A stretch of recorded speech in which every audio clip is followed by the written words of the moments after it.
purpose of the whole thing is to be able to take these skills and apply them later in life, not experience sports and then have to go to therapy afterwards, like a lot of people have to do, right? Right. That's the opposite. We're trying to create an environment where you get exposed to the appropriate dosage of stresses, you get resilient and callous it down so you can tolerate more and more, and you find some way to thrive in that environment, and it's really, really a cool thing. And there's great experiences to go along with it. The pieces that we need to heighten awareness of are the kids when they come into your world, coach, they're navigating your environment first. That's their number one stress in your presence without even taking into account the stress that they're bringing with them. So we have to have that awareness. That's what they're navigating, is how to figure things out. And if you don't have clarity of expectations, and if you're not providing a psychologically safe environment for them to make mistakes, speak on it, and learn from it, you're already doing them a disservice. Right. And then number two is we have to understand how these things actually interrelate physiologically. Cognitive states have effect on your physical system. Mm-hmm. If you have cognitive stress or you're overthinking, you're going to have depleted output on your muscular system. Your motor control is going to go down. There's going to be different things going on. That's why I'm saying get curious about why a technique is off. Get curious about why a kid is not doing as well as you think they should be versus punishing. Right. Yelling isn't the answer. Maybe there's stuff going on underneath the skin in their head that you're not aware of that is really affecting what's going on there. And get curious about that type of stuff. Same thing goes for the parents. That's a really good point. I'm also just writing as you're talking because I love that. Like curiosity, I think is one of our X factors at TKI is like you're seeing something, but that could be a result of so many different things, right? Like I'm seeing someone's performance and that could be, okay, they're not performing well because they didn't sleep last night well because they had a big test and they were anxious, or they had a really difficult conversation and conflict within a relationship, right? And I think we only see what is currently before us, and I really like that. Get curious about, maybe just go a layer underneath of that, to find out the why. Essentially, we're Yeah. seeing what it is, but why is it like that? Do you have? Real quick, Yeah. curiosity has massive benefit too to the coach. Mm-hmm. It actually drives dopamine. It makes you more motivated to learn more. There's no reason to not be curious about something in reality. It's a win-win. Yeah. It's so funny every time. Like I've enjoyed our conversations, like apart from this podcast, because I'll say something and you'll be like, "Well, actually, there's science to that," and I'm like, "Ooh, that's the thing." I love understanding the science behind things because then I feel like it's a lot easier to buy in. So, like, I think what you said earlier is that cognitive stress depletes when we're depleted, that it impacts our physical behavior. And I think understanding that as a coach is massive. Like that to me is such a game changer because again, we're only seeing one thing, but it could be a myriad of different reasons why we are seeing that one thing. Well, flip it on its head and go. Physical stress also affects your cognitive states. Mm-hmm. So Right. someone walks in moody, or they're having immune system responses, or this kid's sick all the time, or they're injured all the time. It's because the physical stress, they're not tolerating that very well because we don't provide an environment, and that we as clubs with Mm-hmm. our training load for them to recover from it, to adapt Mm-hmm. from it. Right. They don't get that time to grow resilient towards it. So we Right. have this seesaw effect, and it's pendulum swinging each way, and it's banging into each other, and they're causing problems. It's so It's not creating the high performance that we want. right. Totally. In addition to attention has bandwidth. It has Mm-hmm. a total cost. Like you can't, if a kid's walking in from school or walking in physically stressed, their attention is depleted. Right. If they came in staring at their phone and social media, I mean, we have these neurons in our brain that have a hierarchy, and that phone thing is really a high attention grabber, and it fatigues it out. So they're already walking in compromised. Right.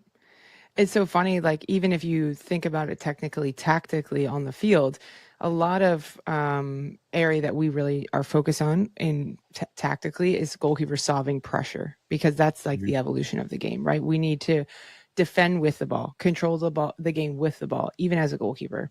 By us keeping possession, it limits the opportunities for the opponent because they can't score if they don't have the ball, right?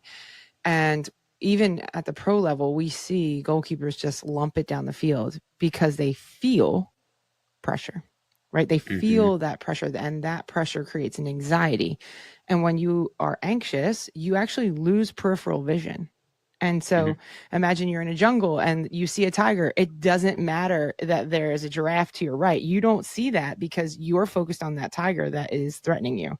Same Hmm. thing on the field. Like I'm focused on that one piece of pressure that is threatening and creating this anxiety within me.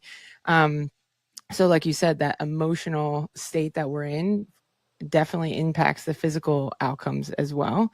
But the same is in reverse. Like where I'm feeling anxious and I don't see that there's space over here that I could just take a touch into because I'm just so anxious. But um, If you looked at the chemistry of someone who's anxious versus someone who's confident, their blood work looks different. Different hormones are released, and so you're talking about arousal level as it starts to creep up and raise up and raise up, and they go, oh, I'm getting pressure from over here, and things. You're starting to feel that up, feel that rise, and then it splits off into two different roads. One is either a fear, anxious state, or one is confidence. mm-hmm, So, as coaches, we create an environment that has the high pressure, the stress, but it steers them towards the confident side, not the other route. right. Well, I think my one of my biggest things on our podcast is we can identify the problems all day long, and we probably could whinge about it for hours, like we have done on the past. But I also really think it's important for us to have some tools or something that we can focus on to make it better. So, would you be able to share with us one way that coaches can be more mindful of the environment they're creating? One way adults can help facilitate that environment, and one way that players can operate in any kind of environment that might be helpful. If they're in a great environment, that's amazing. But also, if they're not in a great environment, what can they do to manage those? Yeah, I mean it's a loaded question, isn't it? Because it's a complicated topic. Mm-hmm. And then you have to look at what's really within your realm of control and what's not. Mm-hmm. For one, number one is awareness. So if I'm a coach and I'm about to show up to a practice, you may need to pause in the car for a little bit and reflect on your day, Mm-hmm. process what you need to process so you can be clear-minded and make sure that that's not coming onto the field with you. And so you can create the right experience. And that probably goes for the parents as well. Everyone needs to pause and reflect on their stuff so they can come and meet on common grounds here, right? Mm-hmm. Uh, Number two, this is a tricky one for coaches because it's 1v22 essentially, or 1v18, whatever the numbers are, but really connecting with your players and create an environment of trust. Mm-hmm. And that means you need to be consistent with how you approach things and how you communicate with everybody. Trust comes from repeated experiences, and you can trust on different levels. First off, you need to have the trust of competence, meaning you know what you're doing. That's technical trust. You need to have a good character, meaning you say you're going to do something and you do it. And that creates that version of trust. And then connecting, caring deeply. Even if you can only care deeply and have a conversation with someone for 30 seconds, do it fully intently, and then say, I'm sorry, I got to come back to this, or whatever. Don't brush things off. Mm-hmm. And that's how you get to the point where you can start to achieve results. But it starts with those foundational principles. Mm-hmm. And right now, it's a tricky one. There's a lot of different reflection methodologies. Writing notes to your future self is an interesting exercise, I think, because it kind of gives you an idea of where you're at right now and where you want to go and the type of person you need to be to get there. So it gives you a process to be a better coach and create better environments. Um, a lot of tools that I could share with you that you could share in the notes if you wanted. Yeah, definitely. Um, and then how do I identify if, as a parent, how do I identify if my player is in a good environment for them? Ooh, another good question. Well, let me flip that back onto you. What do you think? You're a coach, you're a parent. Yeah, I think overall, the way to me, the most important thing is the way that someone speaks to my child or the way that someone interacts with them. Whether it's in a game, high pressure situation, must win situation, championships on the line, or it's just at training. Does that coach, obviously, it's okay to hold people accountable and it is okay to have expectations for a player. Um, but what's maybe not okay to me is berating a player or, Yeah. you know, tearing them down. And even the people that say they tear people down to build them back up, like I'm not about that either. Like, I don't think that is healthy, needed, required. I think asking questions to me is the best way to gain information to help players get to whether it's a better performance state, like mentally, or a better performance in general. Asking questions, and like, there's plenty of quote uncoachable kids or quote bad kids out there that I think are just wildly misunderstood, and probably they don't have a connection with someone. But when you actually stop to ask questions of like, hey, you said something that was like pretty unsavory. Is something going on? Or how can I support you? Because that's just not who we are. It's not about the behavior. It's not about how you act. It's just not who we are, bringing it back to an identity. So ultimately, to answer your question, I just think it is about how you speak to people and how someone feels when they're around you. Do they feel like, wow, I'm inspired, I'm empowered? Do I feel like that person cares about me? Or do I feel timid? Do I feel less than? Do I shrink when I'm in that person's presence? I think those, to me, are pretty good indicators. I think I completely agree with you. And psychological safety was going to be my number one. Mm-hmm. Yeah. Is the environment safe?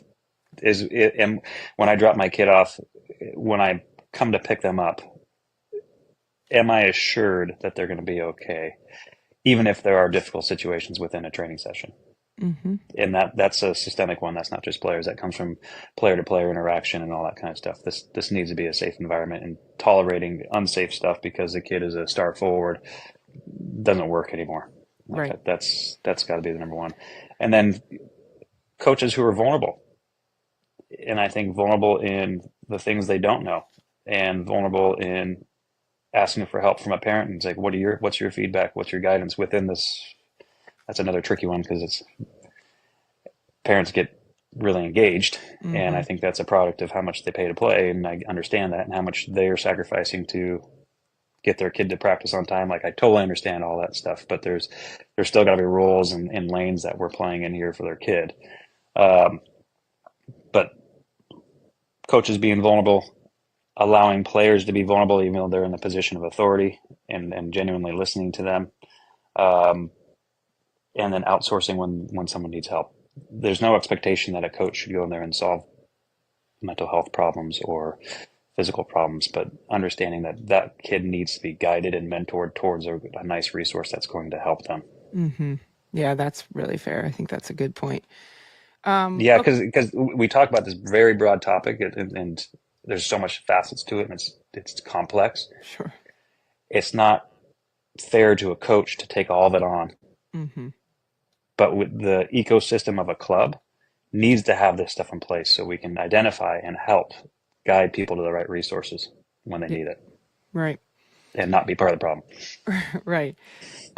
So Welcome to the Keeper Institute podcast. My name is Tori Corsaro. I'm a strength and conditioning and goalkeeper coach here at the Keeper Institute, and your host for today's show. The Keeper Institute is a unique goalkeeper training facility in New Jersey aimed at developing better goalkeepers and better people. On this podcast, we will be discussing all things goalkeeping, character development, and more.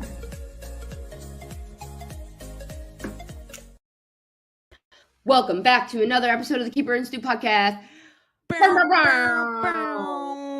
You like said that with your whole chest, like you like rose up to get into a great posture. I did it for you, but I'm also super excited because, Jill, is this the first podcast with your new fancy background? I know, this is my new digs in the new office. I got rid of my big ass calendar with the duct tape on it, which shows me my full calendar year, because part of what we're going to talk about is organization. But we want some fancy things, some of my jersey, my playing gloves, and then some things at TKI that make me really proud to be here, work here. Look at it. It's so And nice. Liverpool, of course. It looks great. Yeah. And the viewers, for those of you who view with us, you're going to want to see this. It looks good. Yeah. And Jill looks or just good. Come visit us at TKI headquarters. We'd also love that. Yeah. Yeah. All right, enough back and forth on the looks and the aesthetics here. Let's talk about today's podcast topic, which is going to be 6 underrated skills of a goalkeeper coach. It's a hard job, And there are a lot of things that we have to think about as a goalkeeper coach. There are a lot of ways that we have to continue to develop as the game develops. And Joel's going to break it down for us in 6 easy, air quotes, attainable things that we can do to help work on those things, but continue to talk about them and why they're important as a coach. There's 4 things every time that you guys tune into this podcast. There's always 4 things that you can expect. 1 is an obvious air horn. Obviously. Yeah. 2 is how we finish our podcast, which is what's a question that we want the answer to get to know each other more and our audience to get to know us more.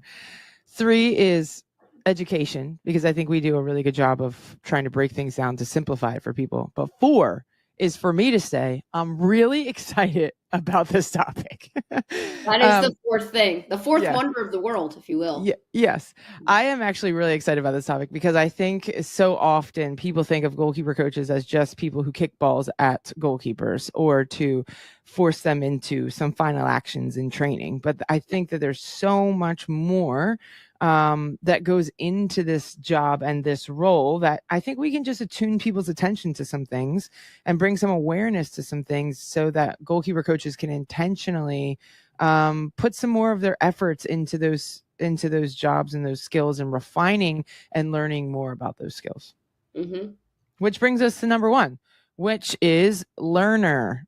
As goalkeeper coaches, I believe that this is the foundation of every great goalkeeper coach, is that they're a learner. They want to know more about all the aspects of the position, right? The sports psychology, the sports performance, the theory of how to coach someone, to teach, maybe the game understanding elements of goalkeeping and how it continues to evolve on a daily basis, the leadership aspect of maybe you're a director of goalkeeping and you have like 4 or 5 people that work underneath of you. You have to be a fantastic leader. And then not just learning about all of those elements of coaching, but also learning about each of your individual players, right? Learning what their skill sets are, what their capacities are, what their areas for growth are, what kind of person are they, what motivates them, what goals do they have, what aspirations. Every single day I wake up and I'm filled with wonder for the endless and infinite possibilities of ways to interpret and teach this position. Yeah. And to meet people where they are. Those 3 things. How do I teach? What am I trying to strive to help these players to understand or to gain a better grasp or allow for more exploration in these areas, but also learning about the individuals that I get to work alongside of and get to work with. Lifelong learner. Well, I mean, and just, I'm putting you on the spot here, but like per week, Tor, like how much of your energy, and this is probably like season dependent, right? But like how much of your energy and time do you set aside to learn every day or on a weekly basis? Sorry. On a weekly basis? It's hard to put in because I feel like anytime I get a chance to collaborate on a session, I'm learning something, whether it be because the person I'm working with has a different insight or different perspective, or whether it be because we're just like really trying to hash out a topic. But also I like to try to like do my own learning in the morning or like studying clips and stuff. So I would say like at least somewhere between like 5 hours a week or so. Yeah. And I think it just depends on like wherever you are in your season, right? Like you're a college coach, I'm not. So I have more time in the fall and in the spring. Or maybe college coaches have way more time in the summer because they don't have to be with necessarily their athletes. But I really encourage everyone here to set aside daily time to be a learner. And whether that's like within your job role or on your own, like I think the hardest part about being a goalkeeper coach in a team setting, like when you're by yourself, is quarterbacking your own development. So that's something that I've done for a really long time, is set aside time every single day to be a learner of the position, learner of, right now I'm learning about theory, and I've been learning about theory for, I don't know, the last couple of years. Like that's something that's really important to me, is not only what are we trying to develop, what's our ideal goalkeeper that we're trying to help develop, which for us at TKI, it's an autonomous adaptable problem solver, but how do we then create sessions and environments where players can become that and develop into that? So that's what I'm trying to put forth some of my energy, a lot of my energy into learning more recently. Just a little bit of your energy. Yeah. Okay, next one. And I think this is very, very important and underrated, is that we're athletes and we have to take care of our bodies as such.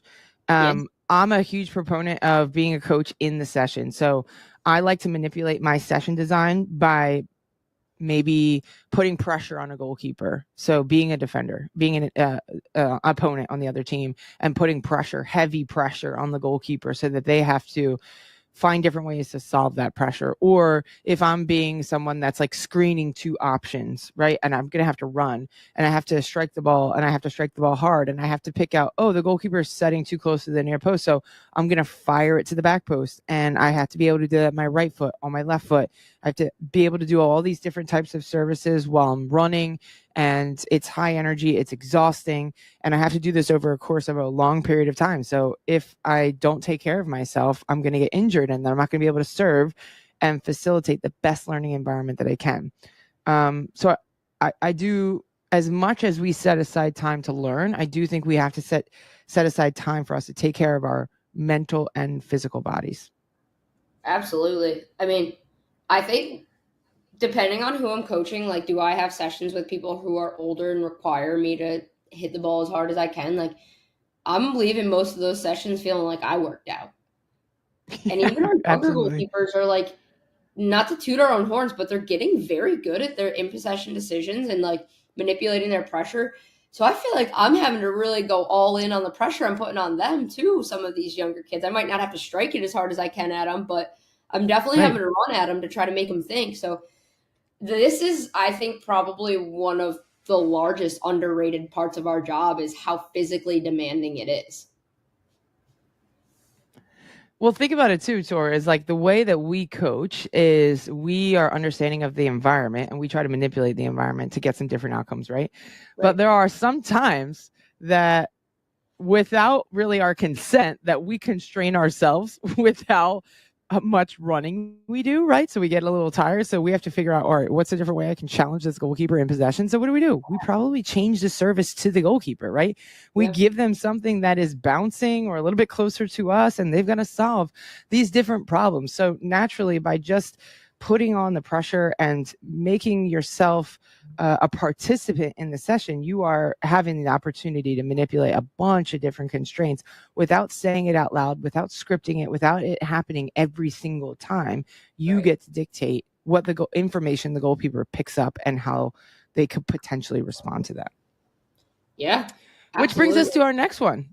Yeah, it's a perfect segue into the next one, which is, I think as goalkeeper coaches, we can be better at observing and listening, which I think a lot of people think coaching is telling, coaching is directing, coaching is, I have all the answers, you need all the answers, so I'm going to tell you what to do. One of the more underrated skills of a goalkeeper coach is being able to observe how the athletes are responding to the information they see. So let's just take that in possession example. So I play into the goalkeeper, and the only tool that they have is a one-touch pass. This actually happened to me, and I learned something from this. So we were working with an NWSL goalkeeper, and I kept playing it into her, and she just kept trying to thread a needle on one touch, and it wasn't working. I mean, there are shelves in the facility that are broken because of it. And in the moment, I said, great, you're not. Yesterday. Yeah, literally yesterday. But I said, you're no longer allowed to play on one touch. And after the session, I was like, man, I shouldn't have said that. Why did I say that? Like, I gave her the answer. I constrained her and I said, you have to take a touch, which isn't necessarily the best way to teach, because now I'm taking away her ability to see that information and use that and employ that, which it could be a fine final action in some circumstances. Going back now, what I do say now is nothing. I just play a different type of pass. So I've observed that she only can play on one touch. Great. And without saying it anymore, I will just change the type of pass I give her, or I will change her availability of options, because in order to play on one touch, you need a specific type of ball and you need an option. And Right. if you alter one of those things, then you could potentially get a different outcome that someone would have to take a touch. So observe and listen. Maybe Tori even says to me, like, I'm needing more support with solving pressure. Great, let's do it. Or I say, hey, and I did this yesterday. Hey, Tori, how can we change this picture to suit more of your needs? Do you have an idea? We co-coach, right? We co-coach together. I give you a voice. You're saying, I'm struggling with this. Can we do a little bit more of this? Can we see a little bit more? Can we have a defender here? Because that changes my decision. The more we observe, the more we listen, I think the better and more responsive we can be to the session needs, to the individual needs. Yeah, I think that I remember that day very well. And specific, and you get what you want, right? Like, you get what you want. They don't play on one touch because you said you're not allowed to do that anymore. But without like the thought process, or without kind of like having that, like, oh, here's what we're trying to do. Here's how I'm perceiving it, and here's why it didn't work under that circumstance, and making your own decision. And I think back to like a lot of that saying of like, you have to be like quick to listen and slow to speak. The more we can do that in coaching, which can be really difficult because you see a lot of things, and just like they're seeing a lot of things and trying to perceive, you're trying to perceive what's the most important, and how can I get that message across in a way that aids in their development, not just puts a Band-Aid over whatever just happened. Yeah, that's a really good point. Which is a great way for us to talk about number 4, which is a designer, and an environment designer. And I think this goes into designing what it will feel like to be in your training session. What are the values that are important to you, that you're going to exude and that you're going to exhibit, and that you expect your goalkeepers to embody in your training session? So not only are we designing the environment in which we want people to learn in terms of like a feeling, an emotion, that security, that safety, that space to be seen and be heard, but also I'm designing an environment in which is going to challenge players to respond to different emerging contexts, right? So the context is, I'm passing it back to you. Now I'm changing my run to not only put pressure on you, but to take away one of your passing lanes. And how are you responding to that, right? I am designing that environment. I am designing my intended outcomes are for the session. And I am trying to get those things to emerge, not on their own, like not it's your job to solve it and you got to figure it out on your own. No, it is my job to design the environment, and then also going back to observe how much support you might need. So that might demand me to change the environment. That might demand me to allow for conversation, or that might demand me to listen to what you have to say. But I think we have to be more designers in our coaching spaces, designers of the environment, both mood and session design. Yeah. And it's not just put this on paper and go. Like, I think a lot of times you have to sit down and you have to have intended outcome, and then you're almost working, depending on what your process is, forward or backwards, and kind of evaluate. Like, there's been a lot of times where I'm like, oh, I think I'm going to do this, and then I start to do it, and I'm like, no, I don't like the way that looks. I don't feel like that's as realistic as the game, or they are not getting the opportunity to work on the intended outcome that I want. So just having that ability to kind of pair the last 2 points that we talked about, like observation and designer, together, so that you can get that best practice for each goalkeeper. Yeah. Which helps us become better organizers. That's number 5. Organizers. This is something that I struggle with on a daily basis, because I'm not the best organizer. I have like notes everywhere, scribbled all over things. Like, you were at my house last night. There was a principles of goalkeeping on a napkin. Okay. Like, and so I think organizing our thoughts and being very clear about our objectives. When there is clarity around what you expect from the goalkeeper, both in their behaviors, like their postures, their moods, the way they communicate and treat each other, but when you're organized about what you expect from them, I think it breeds more competence, and the competence breeds confidence. And when you're confident, you're courageous. And then it kind of goes back to the beginning of the cycle of trying new things, hard things, and being more competent at them, getting more confidence in them, right? So the more organized we are with our thoughts, the way we do things, our philosophies, I think the better off we are. That's always my first question when a lot of coaches will call and be like, hey, I've got this question on blah, blah, blah. And I'm like, well, what's your philosophy on coaching? Like, how do you do it? Because everything will lead back to what are you trying to help develop and how do you do that? And the more organized we are in our thoughts, the more clear we are. I think ultimately, even if our method doesn't work, we can go back to it and say, this is the thing I'm going to change. This is the way we have been doing it. And we can alter it to see, like trial and error, to see if it works or not. Yeah, and I think that like at the end of the day too, I come back to even just our 1v1 philosophy. It's evolved over time, but because we have this framework and because it's organized, not only is it easier for us to teach, but I think it's easier for our goalkeepers to learn. And like that is the picture of organization for me, because when you can categorize and when you can make sense of things, and it's not to say that everything neatly fits in its own box, but it at least gives you structure and framework to be able to have conversation.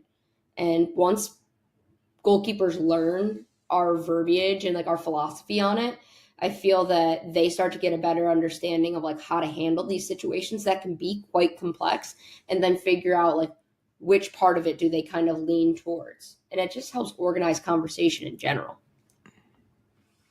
Well, I think it gives us a framework, right? A structure that's not rules and it's not regimented, but it allows us to be more prepared without being planned, right? It's not, it has to be this way. It is principle based, where it's like, if you can impact the ball, here are some different ways you could solve that. If you can't impact the ball, maybe find a position where you can protect the goal or support the play based on whatever it is you see, right? And every goalkeeper, that's true for every goalkeeper. What's not true for every goalkeeper is that you have to go there, is that you must put pressure, is that you must close down, right? Because we all have different skill sets. We all have different capacities individually, whether we're fast or tall or smart or really quick and agile, all those things. And having a framework and a structure allows for goalkeepers to understand those things about themselves. And also understand, it simplifies some of the decision-making processes, or at least for coaches, maybe those are principles that you don't even share with the goalkeepers, but that's how you design your session. And you design your session based off of those principles. And I'm going to set these principles up for today. And I want to see how they adapt to those ever evolving contexts of these types of situations. But yeah, I think the more organized you are, the more clarity people have. And then like you had brilliant example of the 1v1 is that we have changed that, and it's been evolving over the course of the last few years, and I'm sure it will continue to evolve. But right now it brings a simplicity, because whenever I say phase 2, everyone knows what that means. I don't have to go into strong, lengthy detail about what the situation is. We all know it's a shared language. We're moving on to the next thing, and it's a quick thing. Now we can maximize some of the time that we have. Yeah.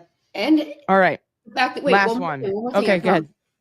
The fact that it can span across different levels and age ranges, I think, is huge too, and speaks volumes. Like, having organization breeds clarity, breeds competence, and it does so in a way where it doesn't matter if you're teaching someone who's brand new or someone that's a pro.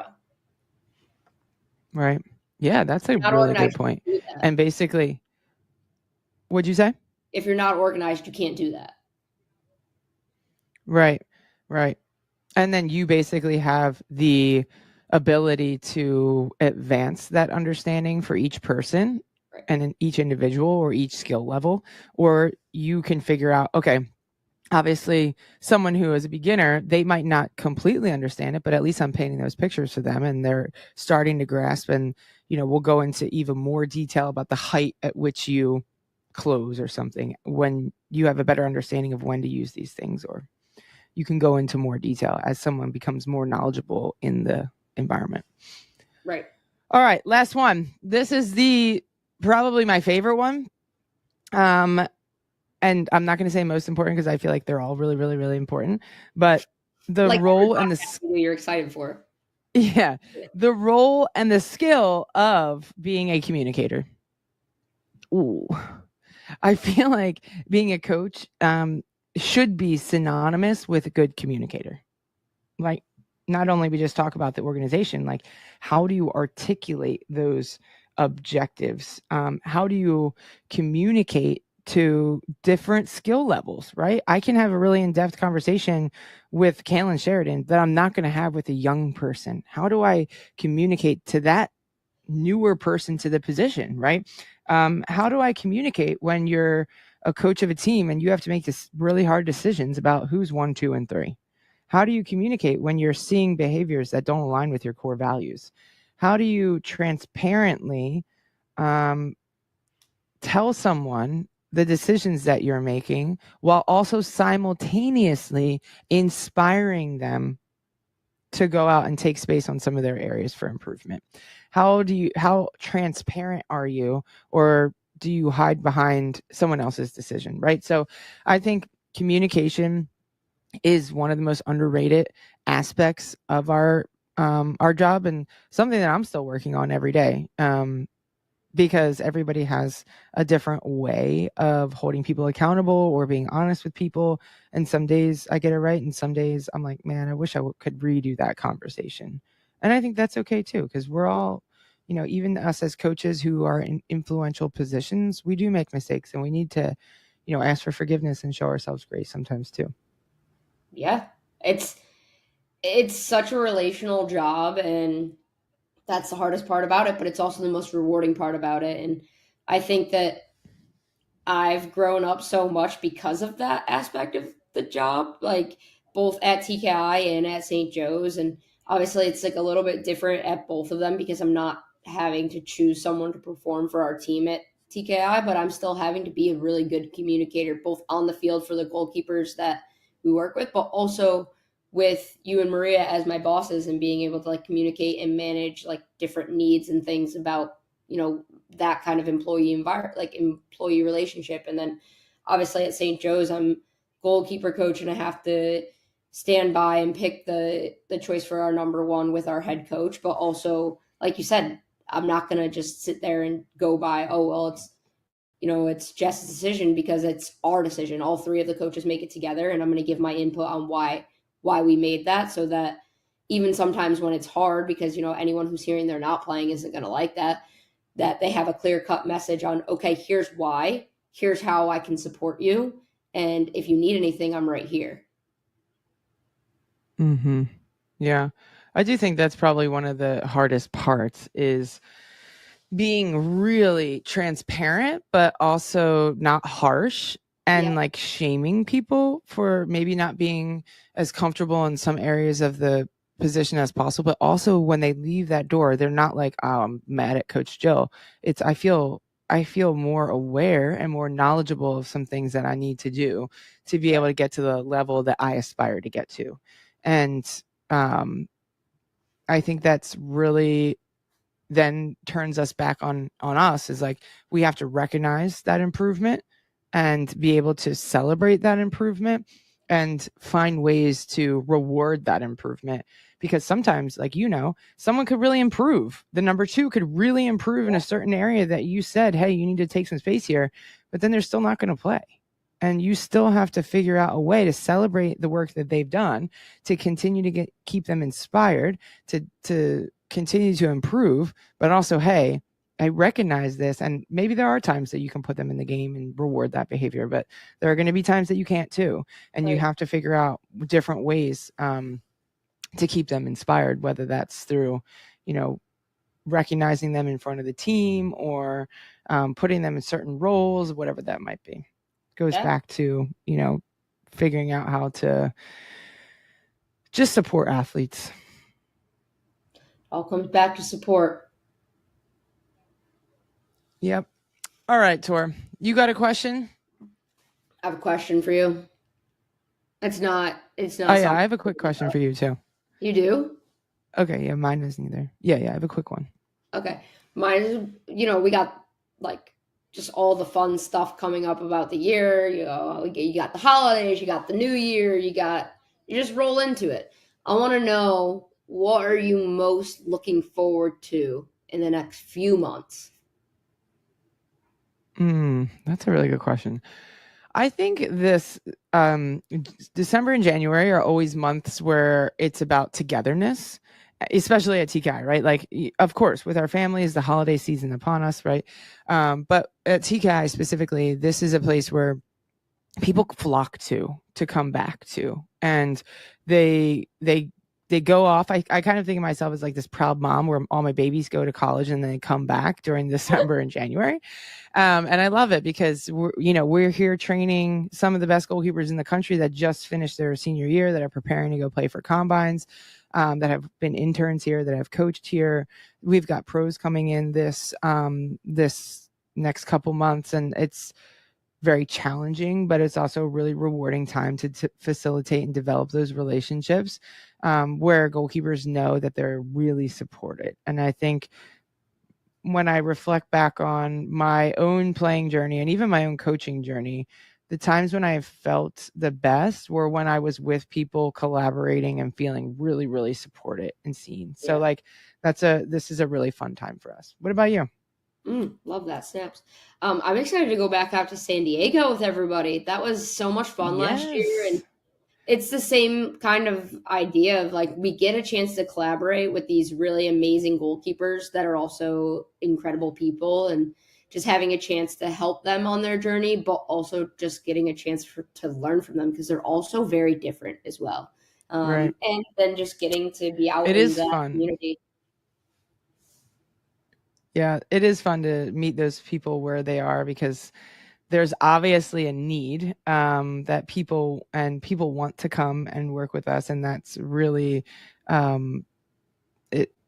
I feel like we are admired and we are adored by those goalkeepers out in that community. It feels really good to make an impact there, and it feels really good to work alongside some people who really care about the position and really want to move the needle forward. So that's awesome. All right, my question to you is, are you a holiday season girly, like flavor wise? So like pumpkin spice, peppermint bark, like in your coffees, in your sweet treats. Are you a holiday flavor girl? I'm not a holiday flavor girly. Like, my coffee is black. Can't see, it's almost gone, but I don't put anything in there. Nothing. Sometimes if I'm getting a latte, like, I might get one a season. One. Okay, just one. What about you? I think it depends for me. I like flavored coffee, but not flavored syrup. Okay, I hear you. Like, the roast can be flavored. The bean. Right. Like, I like pumpkin coffee, but not pumpkin syrup coffee. Yeah, the syrup's kind of gross. No offense if anyone likes it. It's just like, it's a lot. Yeah, it's a lot. Yeah. But desserts, that's it. I like pumpkin desserts, not pie. I think pie's gross. But I like a pumpkin roll. Yeah, I'm with you. And it goes good with the coffee. Yeah. It's the best combo. Yes. You guys, thank you so much for listening to us today. All the coaches that are listening, please reach out if you need any support. Tori and I don't know all the answers, but we're happy to collaborate and share with you some of our experiences, some of our opinions, and just support you in any way that we can. I think we are a small community of people in this country, and we need to stick together. We need to band together to help each other, to ultimately help serve the community, the goalkeeper community in our country, and raise the level of goalkeeping around the world. Please reach out. We want to help you. If you are a young goalkeeper and you made it all the way here, good on you. And if you're interested in coaching, reach out. We want to support you. We won a grant last year that we're going to be implementing this year in a coaching course. So please stay tuned to that information. If you want to be one of the first people that hears about that, just go to our website and just click subscribe to our newsletter, and you will get I mean, Tori doesn't inundate everyone with newsletters. I think it's 2 a month, but it has some really good information for coaches, for players, for parents. If nothing else, Tori, you have anything else? That's all I got. All right. We'll catch you later. Catch you later.